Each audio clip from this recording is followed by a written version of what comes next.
Doctor Tahir al-Qadri کہہ رہے ہیں کہ شیعہ علماء جھوٹ بولتے ہیں، شیعہ ذاکرین جھوٹ بولتے ہیں، شیعہ علماء اور ذاکرین منبر میں بیٹھ کے جھوٹی روایتیں سناتے ہیں، لوگوں کو رلاتے ہیں، کوئی بی بی پہ ظلم نہیں ہوا۔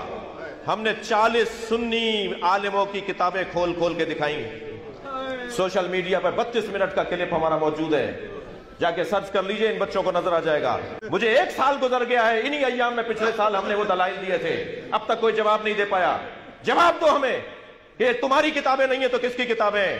ایک کتاب میں تو یہ لکھا ہے کہ اِنَّا قَدْ رَفَضَ فُلَانٌ، وہاں نام لکھا ہے، میں نام نہیں لے رہا، اِنَّا قَدْ رَفَضَ فُلَانٌ بَطْنَ فاطمہ حَتَّى اِسْقَطَتْ مُحْسِنَا، فلاں نے سیدہ پہ لات ماری۔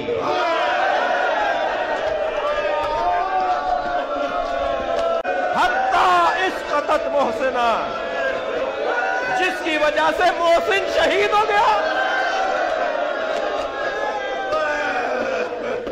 اہل تشیع کے ممبروں سے عموماً بڑے ذمہ دار علماء کی جانب سے بھی سیدنا عمر فاروق رضی اللہ عنہ کو نعوذ باللہ سیدہ فاطمہ سلام اللہ علیہا کے قاتل کے طور پر پیش کیا جاتا ہے۔ نعوذ باللہ من ذالک۔ علی بھائی، اس حوالے سے آپ کا موقف کیا ہے؟ مصائب جتنے بیان کرتے ہیں پہلے ان کی آپ سند ثابت کریں۔ اگر آپ اس کو ڈیپ ڈگ کریں گے، دنیا کی جتنی کتابوں میں سیدنا عمر پہ یہ الزام لگایا گیا کہ وہ نعوذ باللہ حضرت فاطمہ کے قاتل ہیں، اس کی اصل ایک ہی سند ہے، ایک ہی کتاب ہے جس سے ساروں نے لی ہوئی ہے، اور وہ کتاب ہے سلیم بن قیس ہلالی کی۔ اردو میں ہم سلیم بولتے ہیں، یہ لفظ سلیم ہے عربی میں۔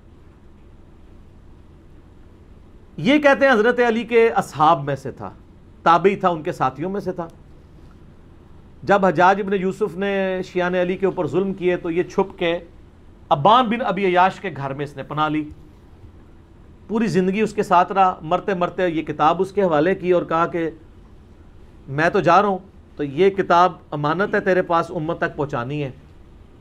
اس کے بعد ابان بن ابی عیاش اس کتاب سے روایتیں بیان کرتا تھا۔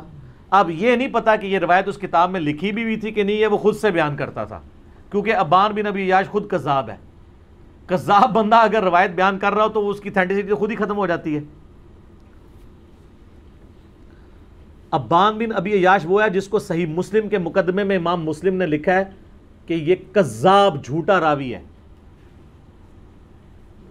بلکہ 2 تابعین تبع تابعین آپس میں ملاقات کرتے ہیں تو اور وہ اس کو بتاتا ہے کہ میں نے جو ہے وہ 1000 سے زیادہ حدیثیں ابان بن ابی عیاش سے سنی ہیں، اور وہ کہتا ہے پھر میں نے نبی علیہ السلام کی خواب میں زیارت کی تو آپ نے صرف 5 یا 6 حدیثوں کی تصدیق کی، باقی سب پہ آپ نے فرمایا میری حدیثیں ہی نہیں ہیں۔ ابان بن ابی عیاش کا یہ حال ہے۔ یہ 140 ہجری میں یا 146 ہجری میں فوت ہوا ہے۔ کذاب۔ یہ اس نے واقعہ گھاڑ کے بیان کیا ہے۔ دنیا میں جہاں بھی آپ کو واقعہ ملے گا نا، ابان بن ابی عیاش کے حوالے سے ملے گا، اور وہ کہے گا جی مجھے جو کتاب ملی تھی سلیم بن قیس ہلالی کی، اس سے۔ اور یہ نہ سمجھیے گا یہ صرف سنی سے کہہ رہے ہیں کذاب ہے۔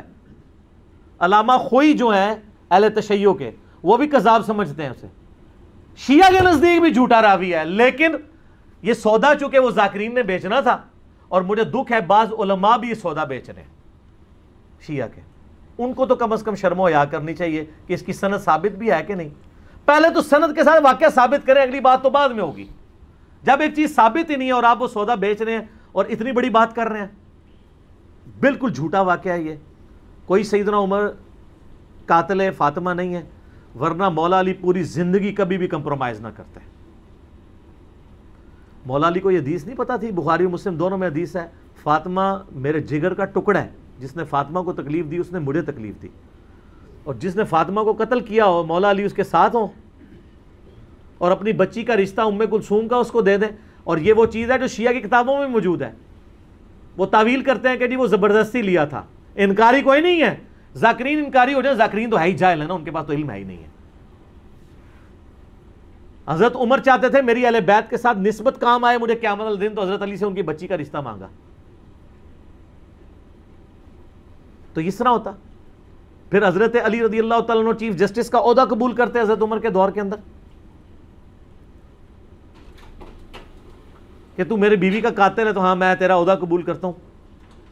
اور ناج البلاغہ سے میں نے خطبہ بتایا جنگ قادسیہ میں جانے سے روکا ہی مولا علی نے ہے کہ عمر اگر تو مارا گیا تو پیچھے ہمارا ستیہ ناس ہو جائے گا. ان کی جان کو قیمتی سمجھتے ہوتے, اپنے بیوی کی قاتل, اور بیوی نہیں صرف, جنتی عورتوں کی سردار.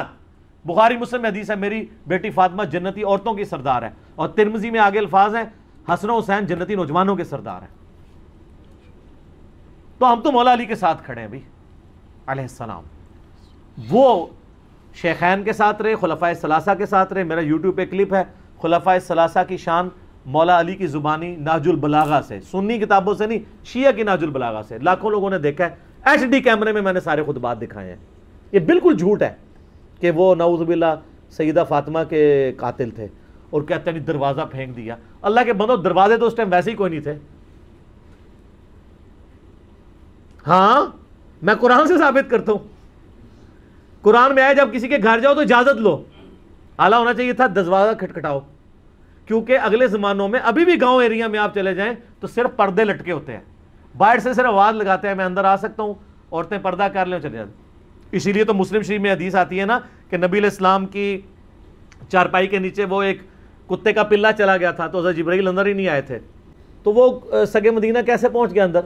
صرف پردہ ہوتا تھا. تو دروازہ کو نہیں گرایا, وہ پردے ہی ہوتے تھے, دروازہ وغیرہ کو نہیں گرایا. یہ بالکل جعلی بات ہے, جھوٹی بات ہے, اور یہ فٹ ان نہیں بیٹھتی ہے. باقی رہ گیا باغ فدق والا مسئلہ, اس کے اوپر بھی میں نے مختصر گفتگو کی تھی کہ یہ مینیجریل ایشو تھا. اس کو اگر آپ اس حوالے سے ویسے لیں گے تو میرے بھائی پھر مسئلہ جو ہے وہ ابو بکر عمر کا نہیں ہے, مسئلہ پھر مولا علی کا بھی بن جائے گا, چاہے وہ امت کے مفاد میں بھی ہو. لیکن مسئلہ بہت بڑا ہے نا, کیونکہ آپ علیہ السلام فرما رہے ہیں جس نے فاطمہ کو تکلیف دی اس نے مجھے تکلیف دی. رسول اللہ کو تکلیف دینے کا معاملہ کہاں تک جاتا ہے؟ چلے الٹیمیٹلی آپ کی بات مان لی کہ انہوں نے امت کے مفاد میں کیا, تو آپ کو امت کا مفاد عزیز نہیں ہے کہ آپ بکواس کرنے بند کر دیں, قیامت کے دن کے لیے چھوڑ دیں.